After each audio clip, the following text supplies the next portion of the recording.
энэ өдрийг тэмдэглэж ирснээс хойш даруй 2 жилийн хугацаа өнгөрсөн байна.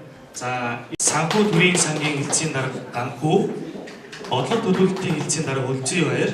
Бас дооны игнэд нэгдэж байгаа одоо шинэ залуу доонрууд тэгээ өнөөдрийн арга хэмжээг хамтдаа нутагшуулах чиглэлээр олон үйл ажиллагааг зохион байгуулж ингэж явж байгаа.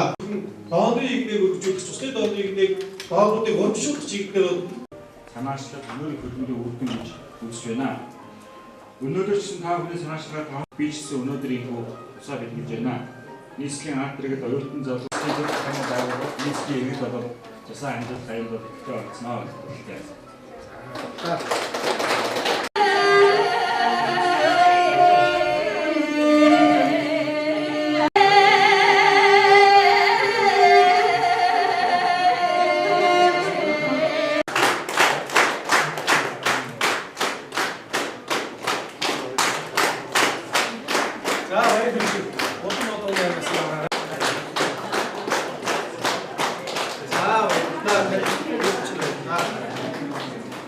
За дараагийн их мэдээ хүн.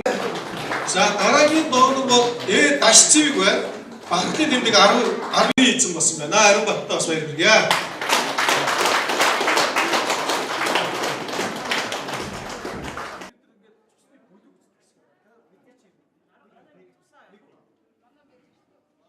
Одоо 6 доонороос аюулгүй дээр 2 гэж ингээд яхад нэг цаг хугацаанд нэг 25 минут. За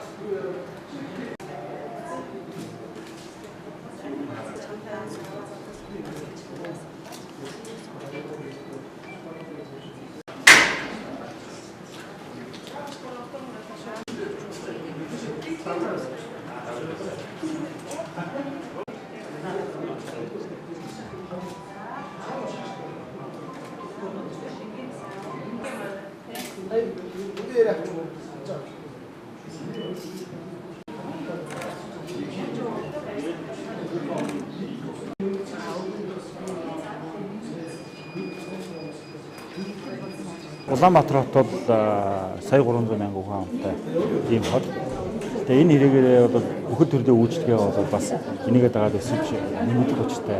Тэгээ өнөөдөр энэ 5 сарын 3-ны өдөр бол эрүүл мэндийн сайдын тушаалаар тусаар бэлгэлэх өдөр гэсэн ийм өдөр болсон. Тэгээ нийслэлийн засгийн дарганы зүгээс нийслэлийн төр захиргааны байгууллага нийт иргэдээ ураад шинэ 5 сарын 3-ны өдрийг бол нийслэлийн засгийн дарганы тусаар бэлгэлэх өдөр болгож зарлаад өнөөдөр өөрийн биеэрээ бас цусныхаа төвийн үйл ажиллагаатай танилцаад за тусаа бэлгэж байгаа. 6 сарын 14 хүртэх хугацаанд манай нийслэлийн төр захиргааны байгууллага агентлагийн хэлтсээс нийслэлийн өмчтөд өдрийн газруу дээлтэй хавьяан тусаа бэлгэнэ. Тэгээд бид хүмүүс бол энэ бас хүмүүнлэгийн үйлс оруулж байгаа томоохон хувь нэмэр хоёрдугаарт бол бас тусаа бэлгэнэ гэдэг бол гоётой сайхан ажиллагаа. Энэ үйлс бол манай төр захиргааны байгууллага ажилтны нийслэлийн хэрэгт идэвхтэй оролцохыг садаргуулж уриалж байна.